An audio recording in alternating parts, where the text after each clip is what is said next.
زنده خسته‌ام ای روزگار. همه با هم غریبن، فقط چشا رو بستن و چریدن. آدم ها از کنار هم رد شدن ولی حتی هم دیگر رو ندیدن. خسته‌ام ای بخت نصاب ای زمان ای ادبار. نور بابای غم، من میرسم به چیزی که لایقم. شاید توی زندگیمم له شدم ولی تموم میشه با خنده. دیارا وفا اصلا مجور وفادار اصلا نی. هر که بم گو عاشقم بی دی مراد دلم بری. هر که بم گو عاشقم بی دی مراد دلم بری. خرابم روزگار در دلوارم روزگار.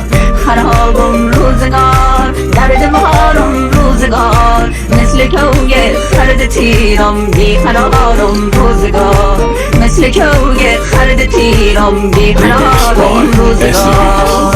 منم و این تن بیگناه می نویسم زیر نور ماه.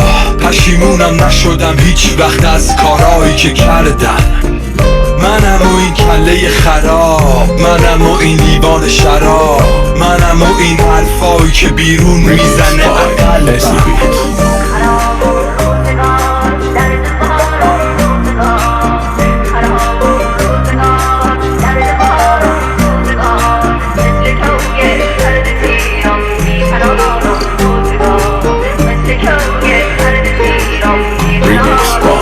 تو دریایی و من قطره، روی کوهی و من صخره. اصلا تو خوبی من بد، من اونم که دنیا رو نمیفهمه.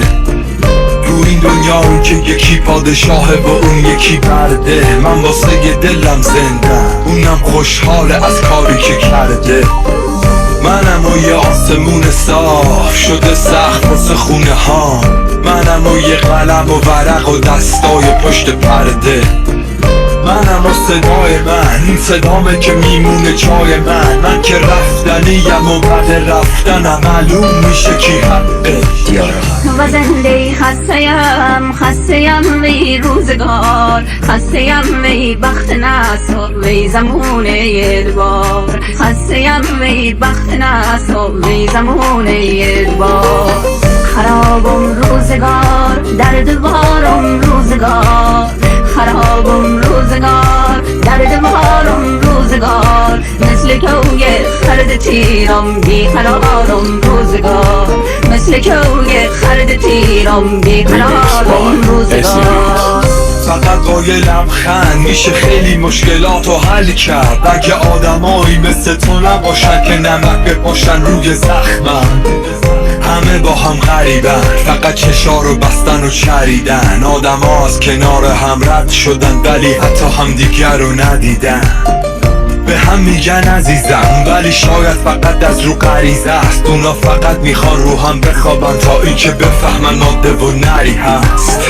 منم بین دروغ و کلک، منم مثل چرخ و فلک. مثل رفیقای شبیه آدمم دور خودم چرخیدم. منم تو این دوم پر رنگ، منم تو این صلح مثل جنگ. تو این زندگی مثل مرگ به دنبال حقیقت. بعد از این شهر پر دور، بعد از این گنبد کبود، شاید یه جفت بال به هم بدن و یه جایی واسه پریدن.